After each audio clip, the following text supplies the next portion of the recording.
Coba tebak berapa harga mug ini? Mungkin Anda bandingkan dengan mug yang pernah Anda lihat di mall-mall. Apakah 50.000? 100.000? Atau 200.000? Sekarang, bagaimana kalau saya beritahu bahwa mug ini sudah tidak utuh lagi? Pegangannya pernah patah karena jatuh. Nah, menurut Anda, berapa harganya sekarang? 10.000? Atau sudah tidak berharga sama sekali, tinggal dibuang saja? Tapi mug ini tidak akan pernah saya buang atau saya jual, berapapun tawarannya.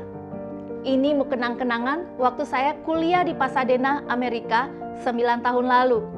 Seseorang menjatuhkannya dan fungsinya memang sudah tidak seperti dulu lagi. Tapi justru karena sejarahnya, mug yang rusak ini saya simpan baik-baik. Dan saya memutuskan bahwa ini barang berharga. Saya cerita ini karena ada satu kebenaran yang jarang kita sadari. Apakah itu sebuah benda ataukah seorang manusia, harganya tidak ditentukan oleh keadaannya. Harganya ditentukan oleh siapa yang memegang hak untuk menilainya. Halo, saya Nancy Dinar. Saya adalah edukator, konselor, dan advokat bagi anak gifted dan keluarganya di Indonesia. Saya menulis buku Apakah Saya Juga Gifted dan novel Fall, Winter, and Spring. Anda bisa mendapatkan buku-buku ini di e-commerce kesayangan yang linknya ada di deskripsi video ini. Hari ini kita mulai satu pembahasan tentang hal yang sedang ramai dibicarakan, narsisme. Tapi dari sudut yang jarang diambil orang. Saya akan membagi topik bahasan ini menjadi 2 episode. Dan ini adalah bagian pertama. Episode ini tidak akan memberi Anda solusi, namun akan menjawab satu pertanyaan yang mungkin sudah lama mengganjal. Kenapa justru orang cerdas yang katanya pandai membaca pola sering menjadi korban favorit para narsis? Mari kita mulai dengan meluruskan miskonsepsi. Kalau saya bertanya kepada Anda, siapa yang biasanya jadi korban manipulasi? Jawaban yang paling sering muncul kira-kira adalah orang yang lemah, orang yang naif, orang yang kurang berpendidikan, yang gampang dibodohi, yang tidak punya pendirian. No. Kenyataannya justru terbalik. Percayalah, orang narsis itu bukan pemburu yang malas. Mereka tidak tertarik pada mangsa yang terlalu muda. Buat apa? Mereka mencari piala.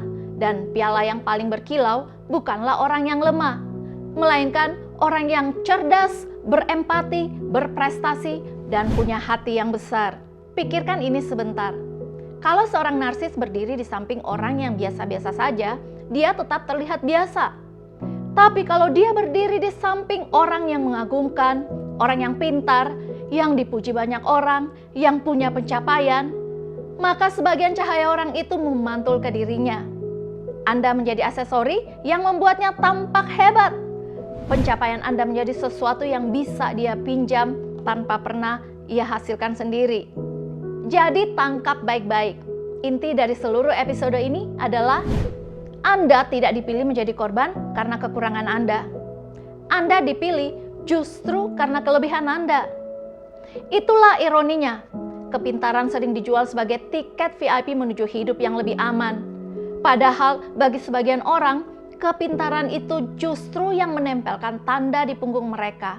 Tanda yang bertuliskan, ini sesuatu yang berharga, tapi kayaknya pemiliknya belum tahu itu.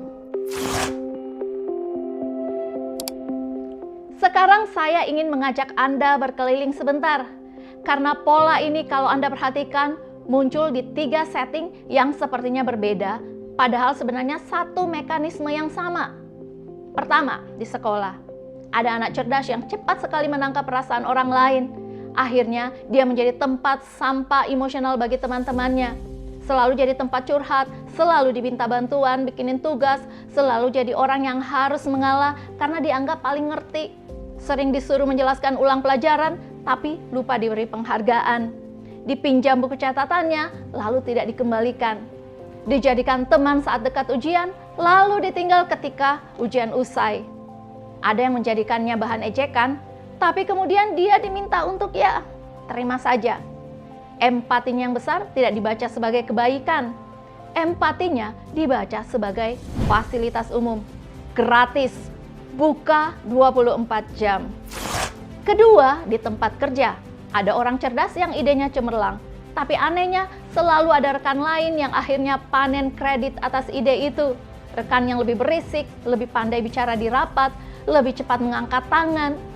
Beban kerjanya selalu ditambahkan diam-diam karena dianggap orang yang bisa diandalkan. Sementara itu gajinya tidak naik-naik, bahkan namanya pun tidak ada di laporan. Ada atasan yang memberinya tugas tepat sebelum jam pulang kantor, tapi besoknya memanen pujian di depan direktur. Atau atasan yang merendahkan hasil kerjanya lalu membalutnya dengan simpati. Ini demi kebaikanmu, supaya kamu berkembang. Dan si cerdas mengangguk. Dia bahkan berterima kasih. Yang ketiga, hubungan personal. Ada orang cerdas yang sering diremehkan pasangannya, tapi setiap kali dia protes, percakapannya selalu berakhir dengan cara yang sama, yaitu dialah yang akhirnya meminta maaf, dialah yang merasa bersalah. Setiap kali dia menyampaikan keberatan, jawabannya selalu, kamu terlalu sensitif, atau kamu salah ingat, bukan begitu kejadiannya. Kebutuhannya disebut menuntut, kesedihannya disebut drama, kepintarannya dianggap show off. Tapi tidak sampai di situ, ada yang lebih buruk lagi. Kalau dia bercerita kepada orang lain, dibilang membesar-besarkan. Gak ada yang percaya. Karena selama ini dia mampu mengkompensasi disfungsi, sehingga semua kelihatan baik-baik saja dari luar. Jika dia terluka, maka entah gimana dunia berputar, dialah yang akhirnya keluar sebagai pihak yang bersalah. Lama-lama dia berhenti percaya pada ingatannya, pada kemampuannya, dan pada jati dirinya. 3 tempat, 3 cerita yang kelihatan berbeda, tapi coba lihat benang merahnya. Di ketiganya ada orang yang kemampuannya luar biasa. Kemampuan berpikir, kemampuan berempati, dan kemampuan itu justru menjadi pintu yang terbuka lebar untuk dimasuki orang lain. Ini yang penting Anda sadari. Kalau hal yang sama terjadi pada Anda di sekolah, lalu terjadi lagi di kantor, lalu terjadi lagi di rumah, maka ini bukan nasib buruk. Ini bukan kebetulan yang menimpa Anda 3 kali. Ini adalah sebuah mekanisme. Dan mekanisme bukan nasib, tapi hal yang bisa kita pahami. Sampai di sini muncul satu pertanyaan yang paling membingungkan, yang mungkin ada di kepala Anda sekarang. Kalau dia memang sepintar itu, kenapa dia tidak sadar? Kenapa dia tidak pergi saja? Jawabannya menyakitkan. Dia bertahan bukan karena dia kurang pintar. Dia bertahan justru karena dia terlalu pintar. Seorang psikolog bernama Leon Festinger memperkenalkan istilah cognitive dissonance, yaitu ketidaknyamanan batin yang muncul ketika 2 hal di kepala kita saling bertabrakan. Misalnya, di satu sisi ada kenyataan, orang ini menyakitiku.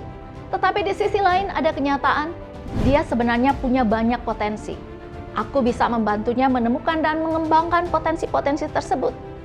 Atau, dia pasti memiliki trauma masa kecil yang belum dibereskan. Hurt people.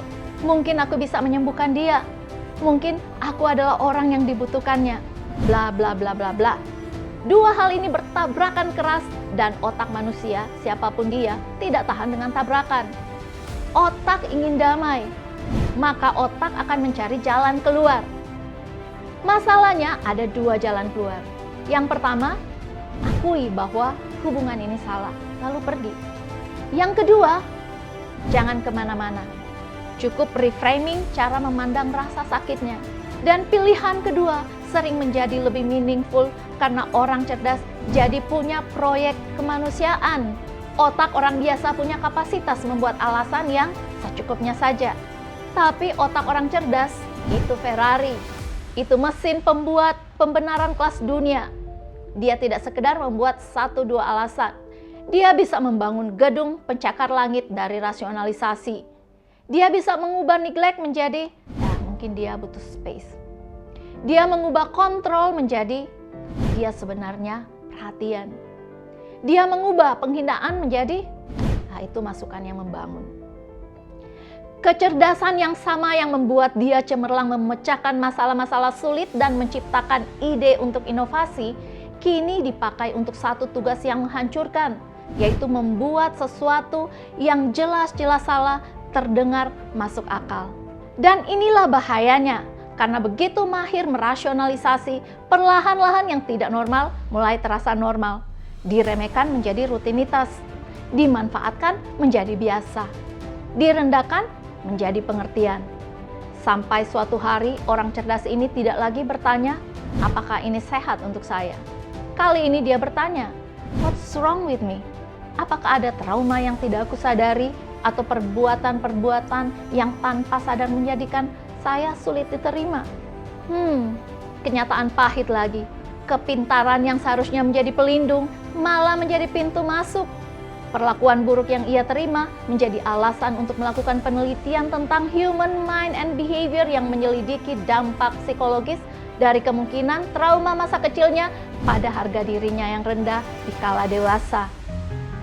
Sebelum saya tutup episode pertama ini, saya ingin bicara langsung pada Anda yang dari tadi mendengarkan sambil pelan-pelan mengangguk. Kalau beberapa hal dalam episode ini terasa terlalu spesifik, terlalu mirip dengan hidup Anda sendiri, ketahuilah bahwa Anda bukan lebay, bukan drama. Anda sekarang mengenali sesuatu yang selama ini mungkin belum punya nama. Dan saya tidak menceritakan semua ini supaya Anda merasa menjadi korban. Justru sebaliknya, karena ada satu pergeseran kecil yang saya ingin Anda pahami sebelum kita berpisah. Selama ini mungkin Anda mengira masalahnya ada pada diri Anda. Terlalu sensitif, terlalu overthinking, terlalu berempati, punya trauma antar generasi, oleh sebab itulah Anda terus dilukai. Tapi dengar baik-baik, kecerdasan Anda bukan masalah. Empati Anda bukan masalah. Keduanya adalah hal yang indah dan tidak perlu Anda kecilkan atau sembunyikan. Pertanyaannya adalah, kemana selama ini kedua superpower itu Anda arahkan? Empati yang besar tapi tidak punya pagar bukanlah kebaikan. Itu hanya pintu yang lupa dikunci. Dan kecerdasan yang luar biasa, kalau seumur hidup terus dipakai untuk membela orang yang menyakiti Anda, suatu saat harus belajar berpihak pada diri Anda sendiri. Bagaimana caranya? Apa yang harus Anda lakukan dengan kesadaran ini? Itulah yang akan kita bahas di episode kedua. Di sana saya akan berbagi 3 hal konkret dan jujur dari sekarang ketiganya akan terasa menyebalkan karena akan meminta orang cerdas berhenti melakukan hal yang paling mereka kuasai. Sekarang cukup simpan di hati 2 kalimat ini. Kalau Anda pernah retak di tangan seseorang, itu tidak berarti Anda barang murah. Itu hanya berarti bahwa selama ini ada orang yang salah memegang hak untuk menilai Anda. Sampai jumpa di episode kedua. Hurt people. Mungkin aku bisa menyembuhkan dia. Menyembuhkan. Hurt people. Mungkin aku bisa menyembuhkan dia. Menyembuhkan.